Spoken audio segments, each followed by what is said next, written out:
on a cet effet de bord qui nous permet en gros d'utiliser plus d'oxygène. Donc c'est un effet qui amplifie ces échanges gazeux. Je t'avais promis une slide un petit peu plus simple, la voilà. Le taxi, c'est l'hémoglobine, c'est celui qui transporte l'oxygène depuis les poumons vers le muscle. Et ben Bor, c'est le gars qui vient enlever la porte du taxi pour que l'oxygène puisse plus facilement sortir du taxi et aller rentrer dans le muscle. On parle maintenant des capillaires musculaires. Donc, on a suivi ce cheminement, hein. On était dans les poumons, on était dans les alvéoles. Là, on est passé dans le sang, on a transporté l'oxygène dans le sang.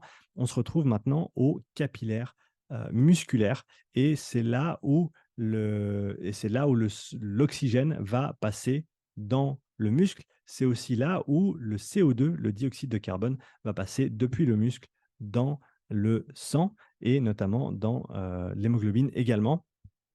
On a encore une fois ce gradient, hein, cette différence de pression entre le sang et le, et la cellule et le muscle.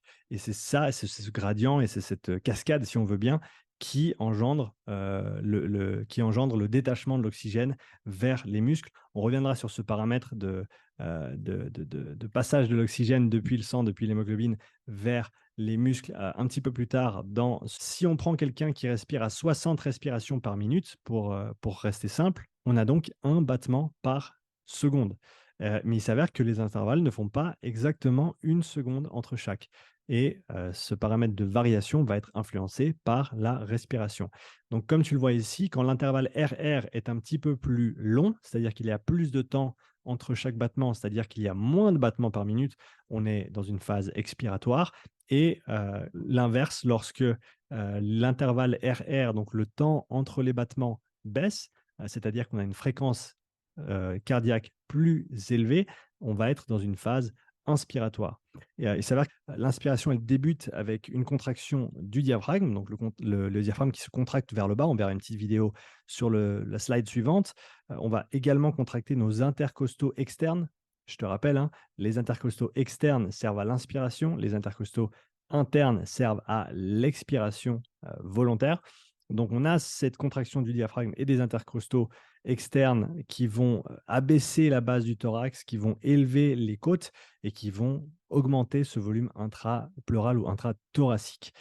Et donc, on a cette ventilation, hein, l'air qui est happé, si on veut bien, dans notre thorax ou dans nos poumons via cette augmentation du volume. On a cette relation entre le volume et la pression intrapulmonaire ou intra-abdominale.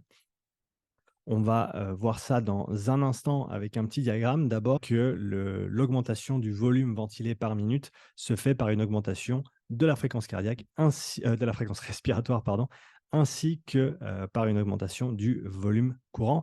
Encore une fois, j'estime que le volume courant peut être augmenté plus que ce qui est mentionné dans les chiffres que je t'ai donnés. Donc le 50% de la capacité vitale forcée, à mon avis, on doit ventiler plus, mais on reviendra là-dessus un petit peu plus tard. Et donc, c'est notamment cette pompe musculaire qui assure le retour veineux, mais également la pompe respiratoire, la pompe thoracique. On va en parler dans juste un instant. Donc, pour résumer, hein, la pompe musculaire qui compresse les vaisseaux à chaque contraction et qui va pousser le sang dans les veines vers le cœur, et la pompe respiratoire ou thoracique qui influence le retour veineux vers le cœur. On va voir comment juste après. D'abord, parlons des artères et des veines. Les artères, pour faire intéressant à noter, c'est qu'il semblerait que l'oxyde nitrique joue aussi un rôle important au niveau de notre respiration cellulaire. C'est-à-dire que l'oxyde nitrique transporté via la myoglobine, je te rappelle, c'est le cousin de l'hémoglobine qu'on retrouve dans les muscles, qui sert à stocker et à transporter l'oxygène à l'intérieur même des cellules musculaires. Eh ben, il y a un lien entre cette myoglobine et l'oxyde nitrique. Et il semblerait que la myoglobine serait une sorte de capteur qui pourrait influencer la fonction cellulaire au niveau respiratoire, donc la fonction respiratoire de nos mitochondries via le relâchement ou non de cet oxyde nitrique au niveau intracellulaire. Encore quelque chose qui est assez nouveau, qui est en train d'être recherché. Donc encore une fois, cet oxyde nitrique qui joue un rôle à plusieurs niveaux, hein, autant au niveau de la circulation, autant il semblerait au niveau de la respiration cellulaire. On a ce concept en rééducation où on parle de stabilité au niveau distal avant de parler de mobilité au niveau proximal, c'est-à-dire que Tu veux une stabilité au niveau du centre du corps, ce qui va te permettre ensuite d'exprimer la mobilité dans les extrémités.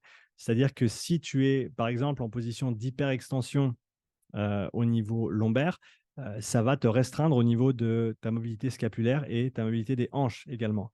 Et bah, cette stabilité lombaire, elle va passer notamment par une position optimale des muscles respiratoires du diaphragme et des muscles abdominaux également. Donc c'est important de prendre ce paramètre de position